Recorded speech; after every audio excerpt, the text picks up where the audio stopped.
paralelamente ao cinema, eu estava descobrindo a política, né, a militância, efetivamente. O país estava muito politizado naquele momento, muito mobilizado, né, para teses reformistas.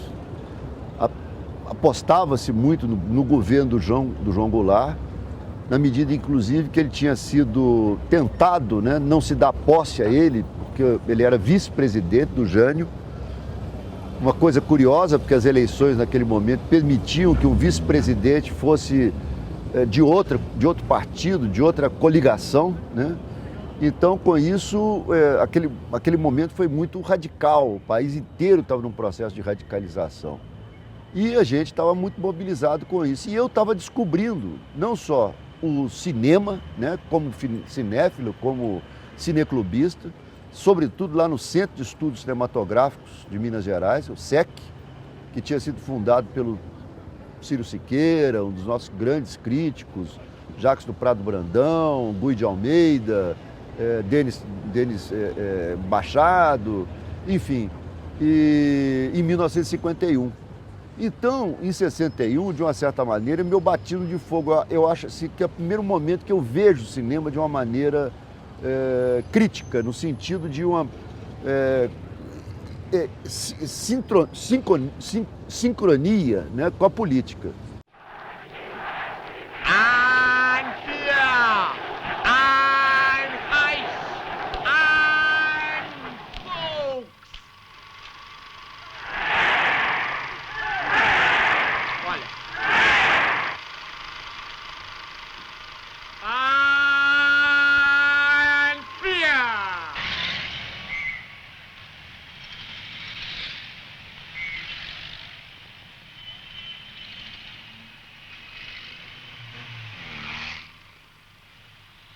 Começou o século quando a eletricidade surgiu e Lenin disse: comunismo é socialismo, mas eletricidade. Quando Planck, Bohr, Einstein e Heisenberg pesquisavam o átomo, a luz, a energia e a estrutura do movimento. Quando Modigliani, Kafka e James Joyce lançavam desespero na alma moderna. Quando os europeus largaram a Ásia e a África e vieram as duas siglas.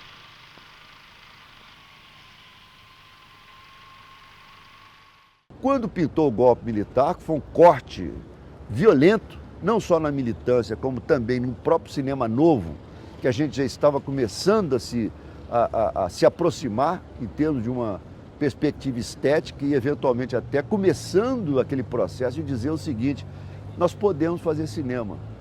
Isso já era, do meu ponto de vista, uma perspectiva nova, trazida, evidentemente, pelo neorrealismo italiano.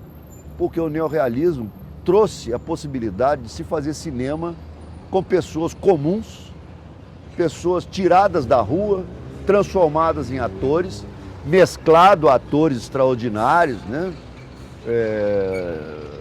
Ana Magnani, Vittorio Gassman e Vittorio De Sica, né? Que inclusive também dirigiu os clássicos do neorrealismo, como Ladrões de Bicicletas, Umberto D., Milagre em Milão e Xuxa, né? Quer dizer, os engraxates, né? Que eram os Schuhschein, né? Quer dizer, que os italianos chamavam de Xuxa, né?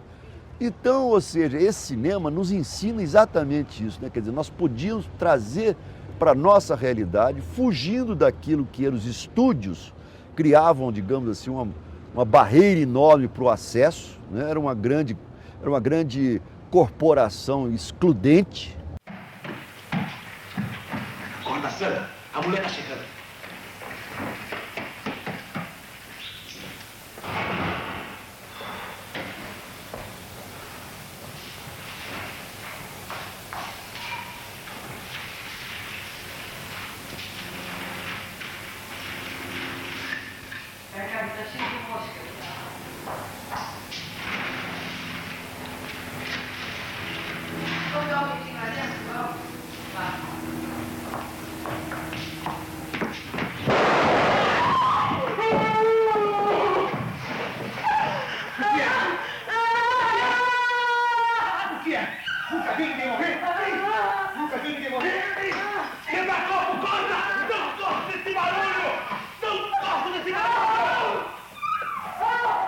Aí o SEC me introduziu exatamente o cinema especial, né? O cinema de repertório, né? Aí coincidiu nesse momento da explosão da Nouvelle Vague. O neorrealismo já se exibia também. E o cinema americano mais empenhado, por exemplo, né? De Elia Kazan, cinema de Orson Welles, né? Não se via Cidadão Kane, mas a gente falava assim, quando é que Cidadão Kane virá? Quando é que a gente verá Cidadão Kane e tal? Tinha aquela expectativa. Então, é uma mistura, porque o próprio cinema, como eu falei, né? O cinema não tinha prestígio com a intelectualidade bem pensante, né? Então o cinema não era visto como uma obra, digamos assim, de peso, né? De reflexão, de observação do mundo, do humano, né? Digamos assim e tal. E o neorrealismo trouxe isso, misturado justamente com essa fusão da apropriação do cinema pela política. Amas em ti, Peredo? Eu só amo a primavera que foi invadida. Eu amo os massacrados, os oprimidos, os solitários, os que dizem a verdade, os que lutam, os desamparados porque precisam de amor. Os filhos que eu não tive. Amo os que trabalham. Dedico essa fala aos meus amigos tchecos.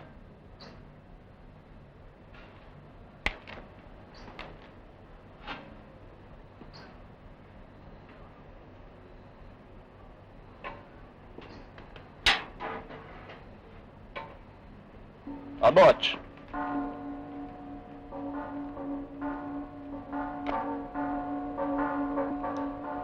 Trágico acidente feriu Teresa. E nós viemos aqui, a pedidos, ajudar Teresa.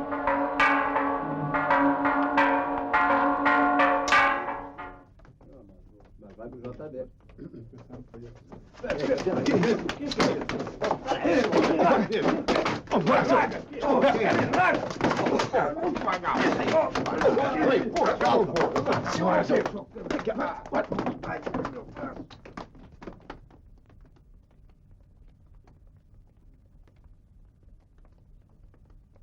Com isso, eu fui me aproximando assim das sutilezas técnicas, né, chamado por trás das câmaras, né?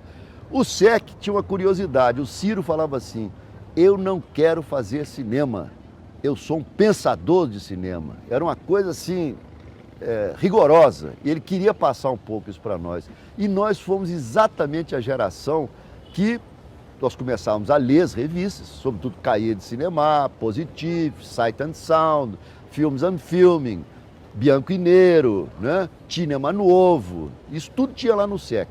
Então a gente ficava lendo, né, os textos clássicos e tal, né?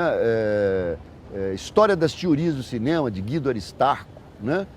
Que teve uma edição até 1951, depois teve mais no final da década, ainda teve uma outra edição de atualização.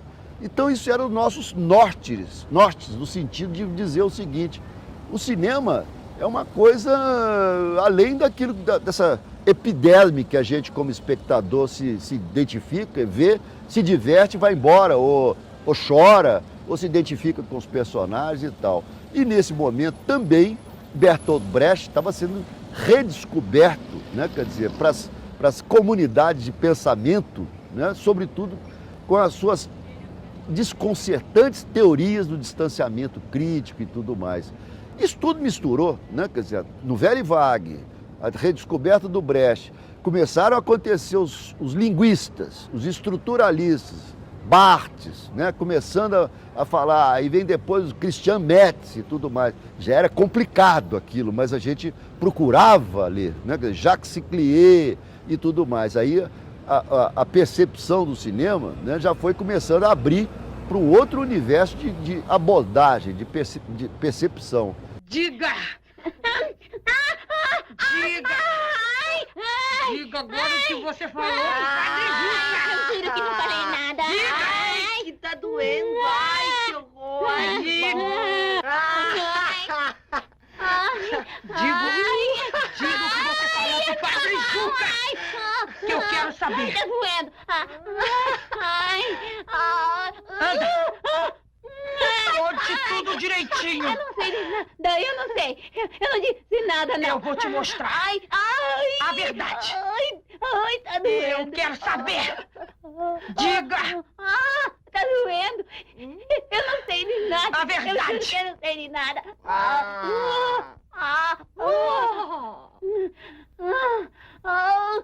Junto com os paulistanos, né? Abrigados sob as asas do gênio Paulo Emílio Salles Gomes, né? Quer dizer, Capovilla, Bernadette, né? Lucila Bernadette e por aí afora, Gustavo Dal, né? Enfim, essa turma já começava a se aproximar da turma de Santa Fé, através do Birri, né? E que trouxe aquilo que veio a culminar na presença da caravana Farcas. O Thomas Farcas, dono da fotótica, resolve entrar no cinema, homem de fotografia, né? Excelente fotógrafo, rico, né? Resolveu criar a caravana Farcas, né? Então mistura, bota Afonso Beato com Sidney Paiva Lopes, com o Trevisan, enfim, né? Sérgio Muniz, e eu fui montar os filmes do Paulo Gil Soares, que surge dos baianos, né? E veio e me convida. Eu me tornei um colaborador de Paulo Gil, né?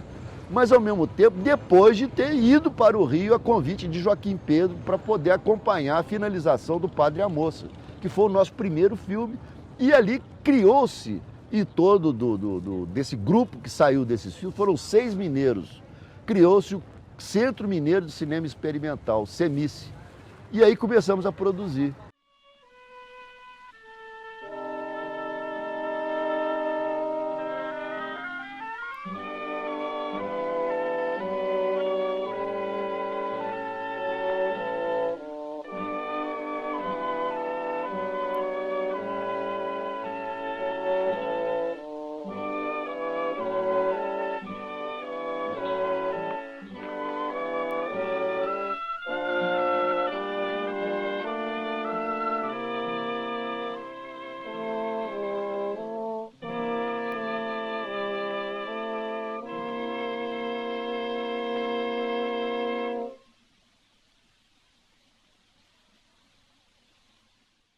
Isso tudo foi impactando, sobretudo a minha cabeça, né, do cinema que eu queria fazer, né, porque aí eu estava vendo o Paysandu Straub, e aí vi que os não reconciliados do Straub, plano fixo, ator, né, recitando para a câmara, brechtiano, né, aquela coisa bem fria, bressoniana também e tal, entendeu? Eu falei assim, para mim tem que ser uma salada de tudo isso aí, né?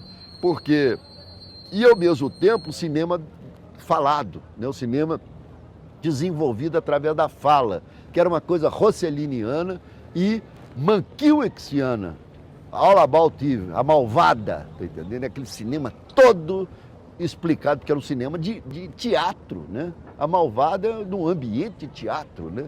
Então, ou seja, tudo é teatro, tudo é falado, tudo é desenvolvido na fala. E eu entrei nessa, falei assim, eu quero fazer um cinema desse jeito, né?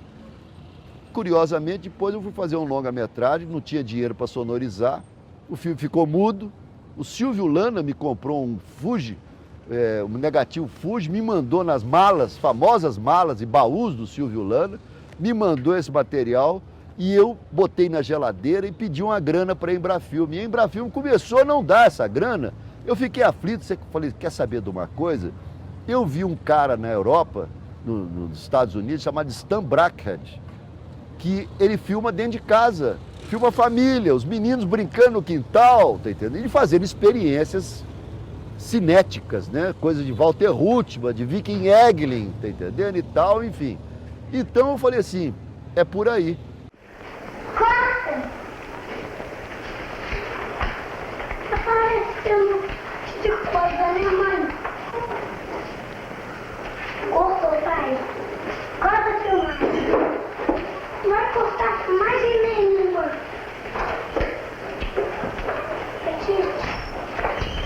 Marco, vem.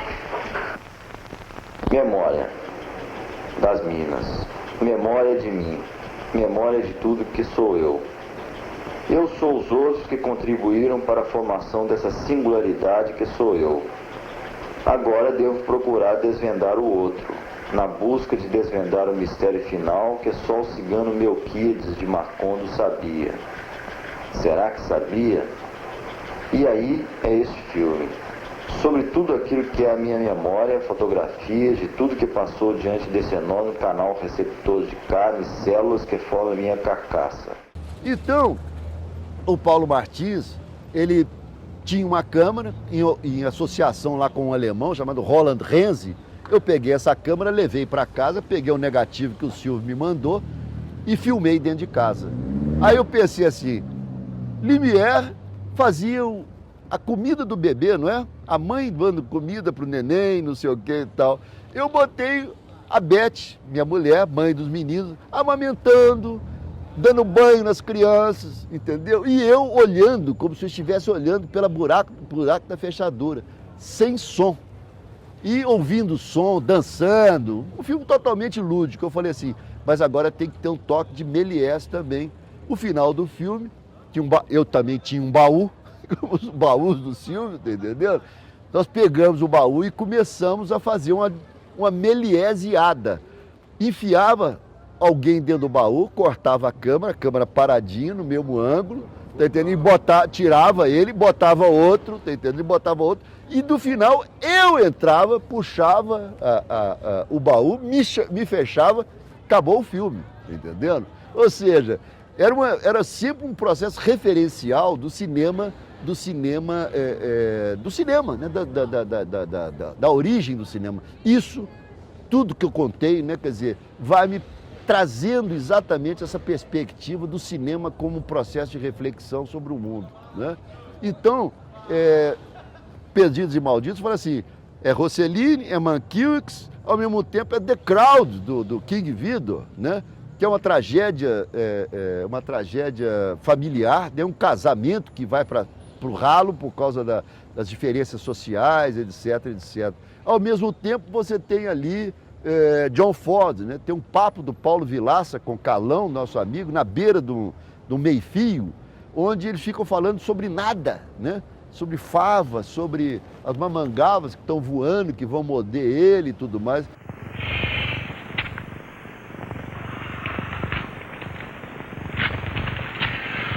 Subida dura essa. Sei. Não foi normal, né? Que a gente andou.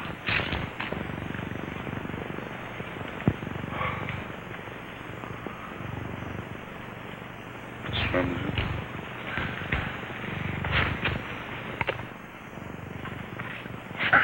Bota bonita, onde foi que você fez isso, velho? Aqui? É. Comprei lá no interior de São Paulo. É linda, hein? Macia, você deve estar com o pé. Pra mim sapato é um negócio muito importante. É bacana. A única coisa que eu não faço economia é sapato, viu? Eu gosto de comprar um melhor.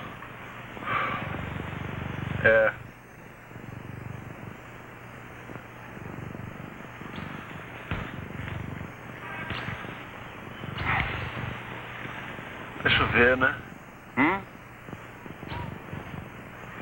Sei, dá uma massa meio esquisita. Puxa vida, como tem uma mangava aqui, hein, rapaz?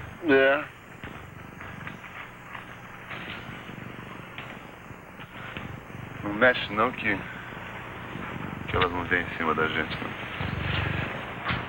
não. Eu fiz Perdidos e Malditos, fizemos o Piranhas do Asfalto, do Neville, quase simultaneamente. Tonati tinha acabado de fazer Bang Bang, o Carlos tinha feito o Crioulo Doido, com dinheiro de uma carteira de cinema que nós criamos em Minas Gerais, lá no BDMG, que nós entramos com um projeto lá. O Silvio tinha um projeto chamado Ilegítima Defesa, ou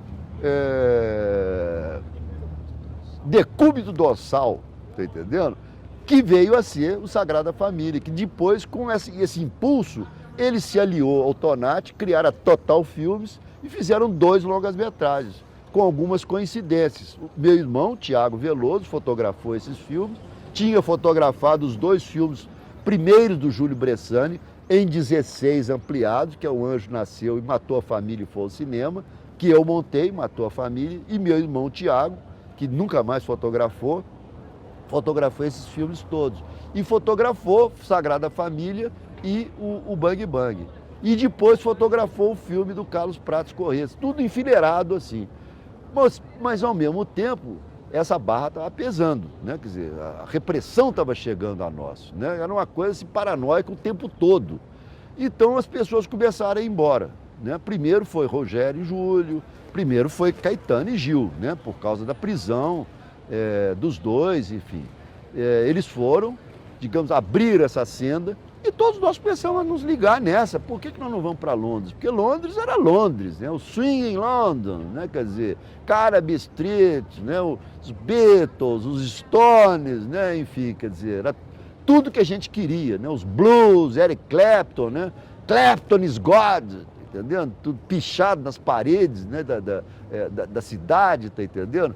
E tinha uma doença, né? Era Claptomania. Enfim, então essas coisas todas, né, fazia-se molho na cabeça da gente, né? E ao mesmo tempo, o que acontecia? O Zezinho Sete Barros estava filmando Mistérios com essa câmera do Saldanha que eu comprei. Neville filmou o Bang Bang com essa câmera, né? Que eu emprestei para ele e tal.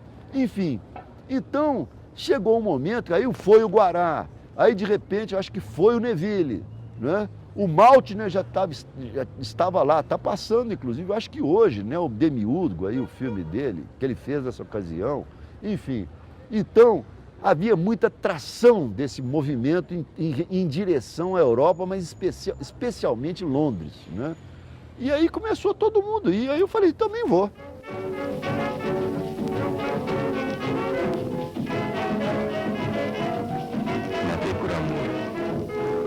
Veja amanhecer, veja anoitecer, e não me sais do pensamento, ó mulher. Vou para o trabalho, passo em tua porta, me metes um malho, mas que bem me importa. Hoje amanhecer, veja anoitecer, e não me sais do pensamento, ó mulher. Vou para o trabalho, passo em tua porta, me metes um alho, mas que bem me importa. Bom, eu em Londres, o que eu fiquei fazendo? Montei o Bang Bang. Lembrei o Neville, disse que ele não estava lembrando, né? Eu, a mulher dele então, mãe dos filhos dele, que é Liege, fomos lá para uma moviola lá na Waldo Street.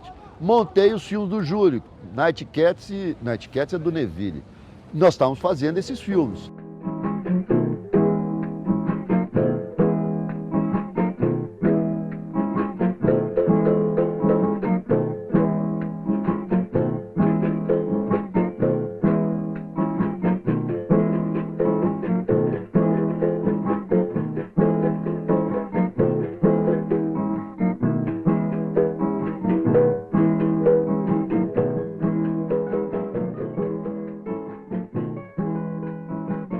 Nós estávamos fazendo esses filmes, né? E ao mesmo tempo eu filmando. A Ninha me deu uma câmera, uma Canon Super 8, e que eu comecei a fazer uma espécie de diário de viagem, né? Que culminou inclusive com o nascimento da minha primeira filha. E eu filmei o parto dela, né? Quer dizer, com culminância desse filme. É um longa-metragem Super 8. E eu depois comprei uma moviolazinha Brownizo e levei para Nova York. Comprei na Boulevard Beaumarchais, em Paris, que era um brechó de câmeras, né? No Boulevard Beaumarchais, uma atrás da outra, câmera usada e tal. Comprei uma Bollier 2008 e comecei a filmar, etc. E fui para Nova York. Chego em Nova York, vem Zé Agripino de Paula, falou, posso morar com vocês? E o Agripino virou primeiro babá da Jacira, né? Porque a gente saía para o cinema, e o Agripino, com aquela figura, tá entendendo? Paparicando a minha filha, que estava engatinhando pelo chão. E nessa época chega Maria Gladys, chega Vera, tá entendendo? E Neville com Liege e tal, e a festa se transferiu para Nova York nesse momento. Era uma gravidez de 10 meses. O menino ficou 10 meses? 10 meses, 10 meses. E olha só que bacana. Você sabe que na Alemanha não tem chuva tropical, né? Chove a chuvinha, aquela coisa leve. Foi a única chuva tropical que eu vi na minha vida. Mas assim, relâmpago, trovão. O menino nasceu junto com o relâmpago e um trovão. Junto? Na hora que ele nasceu, eu falei, nasceu um Deus, né? Você ouviu o trovão que nasceu? Isso é coisa da sua cabeça, não? Não, olha só. Na hora que o pai dele trouxe ele pra eu ver, em vez de eu fazer aquela coisa que toda mãe faz, de conta os dedinhos, conta o dedinho do pé, conta o dedinho da mão, pra ver se é todo perfeitinho, todo normal. Porra, eu olhei pra cara do menino e falei, vai me pedir uma cerveja. Nasceu enorme. Cara, o menino nasceu poderoso. Então nasceu um tolosco. Nasceu enorme. Olha só, dessa eu não sabia, não. 10 meses. Desculpe incomodar. Vocês querem mais alguma coisa? Tá tudo bem, Geraldo. Mais tarde você traz uma cervejinha, por favor. Maravilha. Tá muito bom esse aqui, viu, Geraldo? Arrasou. Uma delícia. Obrigada. Você mudou de Londres para Nova York? Mudou de Londres para Nova York. E aí o que... Continuaram fazendo cinema em Nova York? Continuamos fazendo. Aí eu exibi Perdidos e Malditos. Eu fui a um cinema, aluguei o cinema, comprei um tijolinho no Village Voice, anunciando o filme, e exibi o Perdidos e Malditos. E comecei a tentar fazer uma jogada que eu chamei de Cultural Contact. Botei um anúncio no Village Voice para que a gente reunisse um grupo de pessoas para compartilhar um equipamento. Eu queria comprar uma câmera Eclair ACL, que era outra geração depois da NPR, e Nagra e Moviola e tudo mais. Aí degringolou lá, a gente teve que voltar para o Brasil, né? Ainda pegamos um restinho de ditadura meio barra pesada aqui, né?